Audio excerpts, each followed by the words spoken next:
Coming up on 5 Minute News.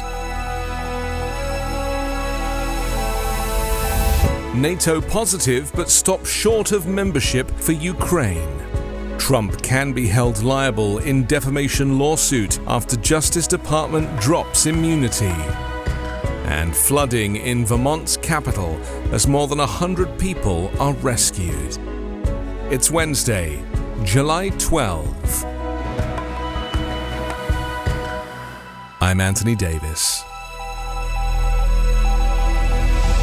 NATO said on Tuesday that Ukraine should be able to join the military alliance at some point in the future, but they stopped short of offering Kiev an immediate invitation, angering Ukrainian President Volodymyr Zelensky. The leaders were meeting at a summit at the Lithuanian capital Vilnius as Ukrainian troops struggled to make significant gains in a counter-offensive against Russian invasion forces occupying parts of the country. The leaders said in a declaration, Ukraine's future is in NATO, but they offered no timeline for the process. We will be in a position to extend an invitation to Ukraine to join the alliance when allies agree and conditions are met, the declaration said, without specifying the conditions Ukraine needs to meet. NATO did drop a requirement for Ukraine to fulfill what is called a membership action plan, effectively removing a hurdle on Kiev's way to the alliance. Even before the release of the declaration, Zelensky had assailed NATO leaders. It's unprecedented and absurd when a timeline is not set, neither for the invitation nor for Ukraine's membership, Zelensky said before arriving in Vilnius as a special guest. NATO will make Ukraine safer. Ukraine will make NATO stronger, he told the thousands of people, many waving Ukrainian flags.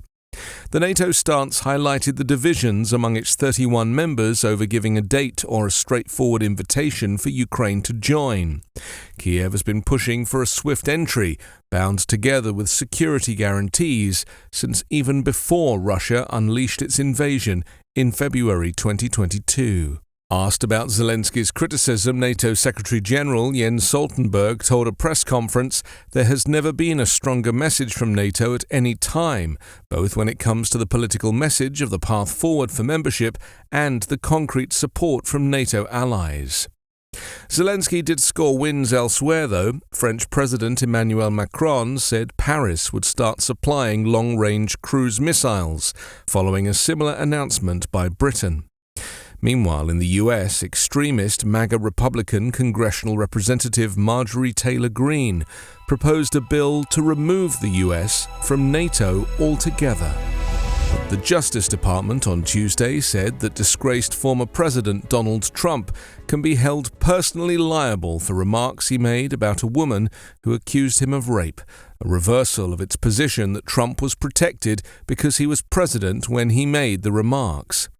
In a letter filed with the judge presiding over a defamation lawsuit that columnist E. Jean Carroll brought in Manhattan Federal Court in 2020, the department says it no longer has a sufficient basis to conclude that Trump was motivated in his statements about Carroll's claims by more than an insignificant desire to serve the United States.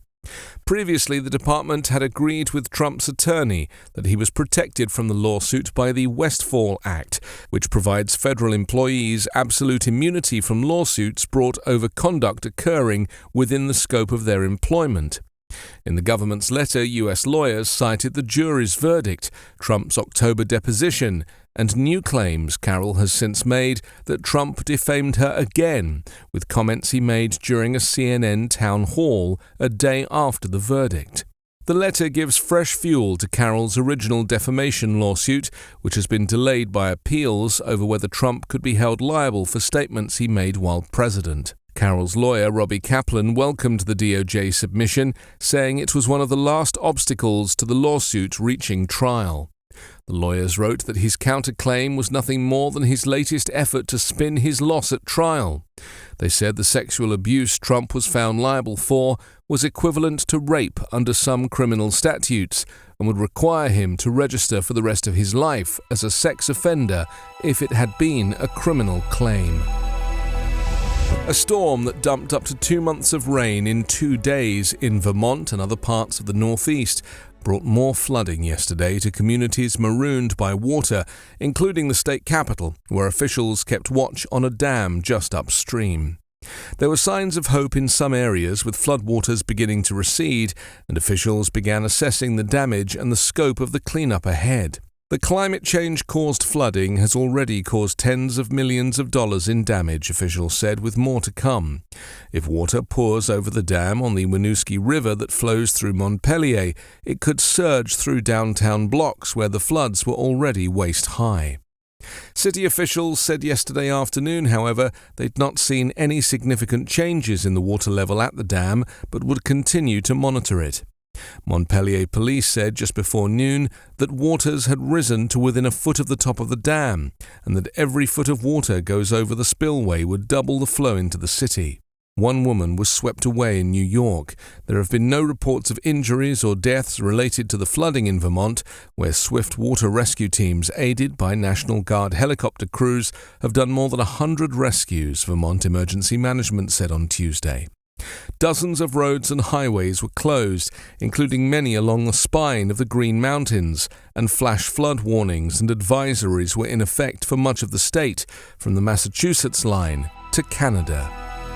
5-Minute News is an Evergreen podcast covering politics, inequality, health and climate, delivering independent, unbiased and essential world news daily.